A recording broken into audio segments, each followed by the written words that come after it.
गर्मा गर्म पकोड़े ले आओ माँ के लिए। नीरू रसोई में गई और 2 मिनट में ही पकोड़े ले आई।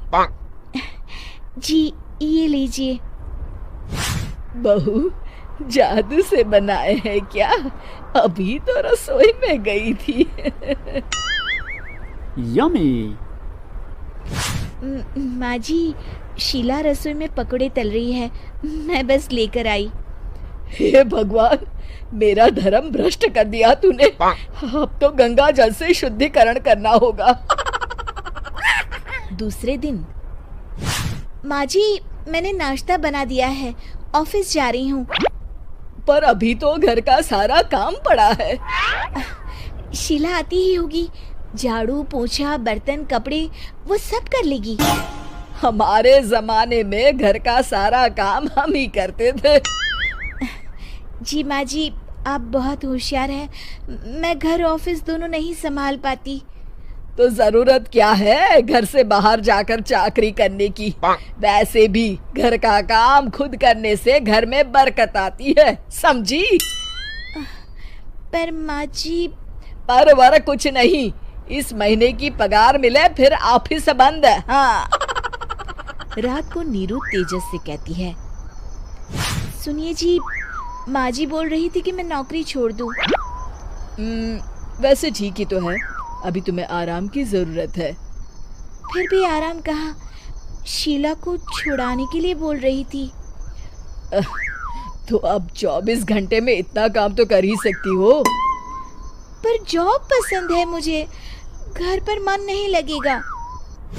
अगले दिन जब दोनों ऑफिस के लिए निकल रहे थे, मेरी तो कोई कीमत ही नहीं है इस घर में।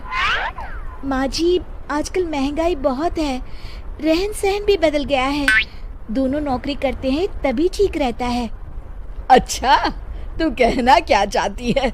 मेरा बेटा तुझे बिठा के खिला नहीं सकता? तू ही इस घर का खर्च चला रही है, हैं? नहीं माँ जी, मेरा वो मतलब नहीं था। मतलब खूब समझती हूँ, ये बाल धूप में सफेद नहीं किए मैंने। हाँ। अब तो ये रोज का काम हो गया था। तेजस भी रोज की झिकझिक से परेशान हो गया था। एक दिन उसने कहा, नीरू, वैसे भी तुम्हें मैटरनिटी लीव मिलने वाली है, तो अभी से ही छुट्टी ले लो। पर क्या, मेरी सैलरी अच्छी खासी है। आखिर नीरू ने रिजाइन कर दिया। जब बच्चा हुआ तो घर में सब बहुत खुश हुए। कुछ दिनों बाद तेजस फाइल देख रहा था। क्या हुआ तेजस, कुछ परेशान लग रहे हो? हाँ, वो हमारी जितनी सेविंग्स थी वो तो हॉस्पिटल में और छठी के फंक्शन में खत्म हो गई है नीरू। और अभी वैसे मंदी चल रही है तो मैं बोल रही थी कल मुन्ना को हेपेटाइटिस का टीका लगवाना है। नीरू, क्या पोस्टपोन नहीं कर सकते? नहीं जी, बिल्कुल नहीं। अब तेजस को समझ में आ रहा था कि उससे गलती हुई है। पैसों की कमी का असर घर के माहौल पर भी पड़ रहा था। अगले दिन, बेटा मेरा चश्मा और ये दवाइयाँ ले आना, पर्चा देते हुए माँ जी ने कहा। जी। तेजस, मुन्ना के लिए दूध का डिब्बा और डायपर भी ले आना, और ये किराने के सामान की लिस्ट है, इसे भी लाना है। तेजस गुस्से में लिस्ट मरोड़कर फेंकता है और चिल्लाता है, पैसे क्या पेड़ पर उगते हैं? ये ले आना, वो ले आना। अरे पर ये जरूरत का सामान ही है। वो गुस्से में बिना कुछ कहे ऑफिस चला गया। अरे लंच तो ले जाइए। नीरू दौड़कर डिब्बा पकड़ाती है। एक दिन खाना खाने के बाद, नीरू, अब तो मुन्ना कुछ बड़ा हो गया, तो अब तुम वापस ज्वाइन कर लो ना जॉब। पर इस रिसेशन में जॉब मिलना बहुत मुश्किल है। ट्राई तो करो। फिर मुन्ना? माँ जी है ना, और एक फुल टाइम मेड भी लगा लेंगे।